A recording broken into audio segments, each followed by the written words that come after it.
Detective Comics 973, James Tynion the fourth, Jesus Marino on the art. Next part of this follow the Batman arc. We ended last issue with a kaiju-sized Clayface storming through Gotham, and Yeah, boy. that's a lot of what this issue is. There's a lot of fun stuff with Batman, the Batmobile, kind of like dodging and swerving, trying to lead him down certain streets. There's all these shenanigans. I like this issue a lot, Matt. I don't know. Yeah, About you.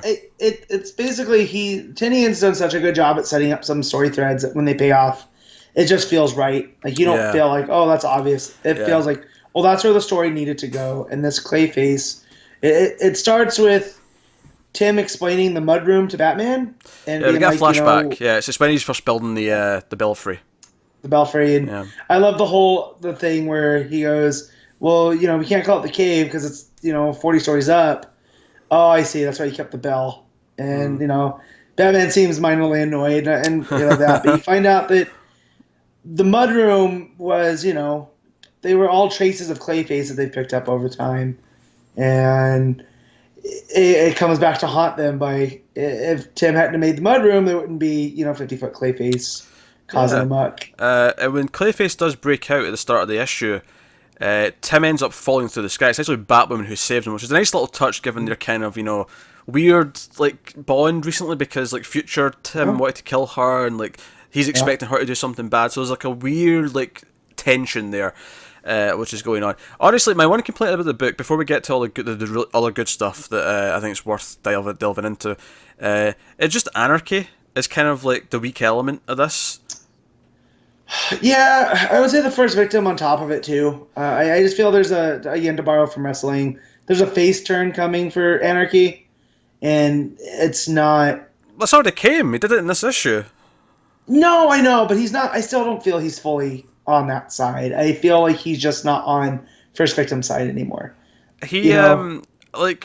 I still like First Victim. I think First Victim's great on his own with the Victim Syndicate. His stuff with Anarchy though, he's flip flopped a little bit too much, and so at this point where he decides to turn on First Victim because he's not okay with all the civilians dying. It's like, okay, it makes sense, but it's just not that satisfying. So that's definitely the weak part of the issue for me. There's a smaller part of the issue, but it's definitely the one that I'd call out for and it just weak. seems like the first victim doesn't really care about anything but causing pain to Batman. Like this isn't this righteous cause anymore of him trying to right the wrongs Batman has done. It really is with them weaponizing Clayface. They're no better than any other Bat villain at this point. Yeah. And I like that, So all that stuff's great. Steph being hey, I'm where I need to be. That was nice because obviously she's been kind of oh, I'm a part of the team, I'm not part of the team. Obviously the heart of the issue once again is Cass with Clayface. She gets the stuff from October, jumps up, injects him, which puts him in human form for a little bit, and he's she's hey Clayface, you can fight this, Basil. And he's I can't, and he starts turning.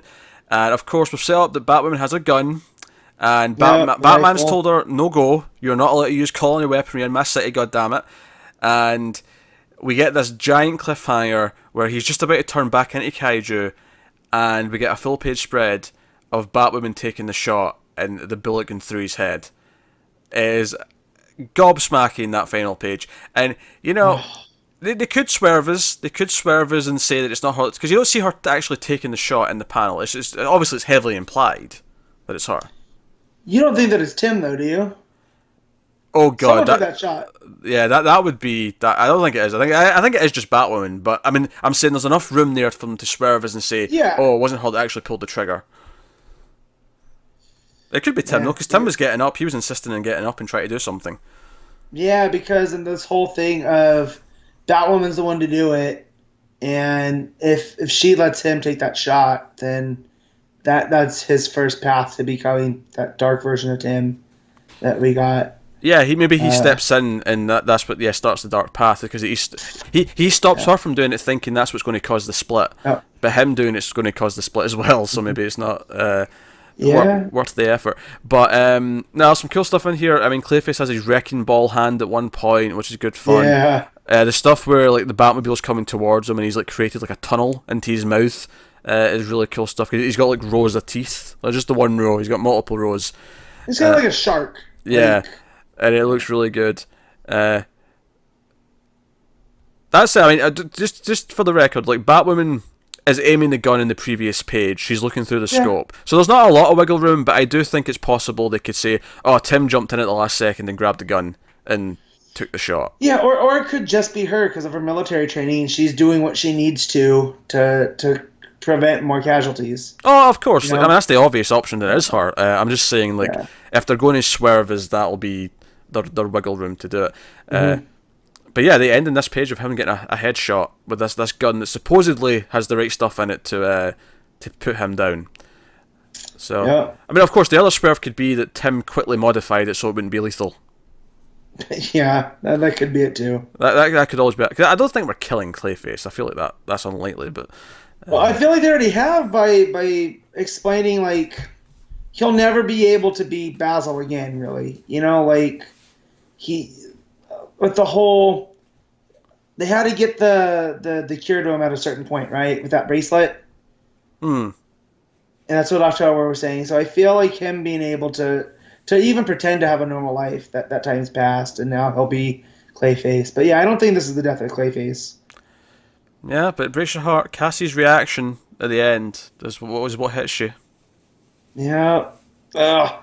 But yeah, I think we'll do that for Detective. But I thought it was a really strong issue. Anarchy aside, I think it was a really strong next chapter. I think the last 3 issues total, including this one, have all been great payoff to everything that's been building up in the book. I agree.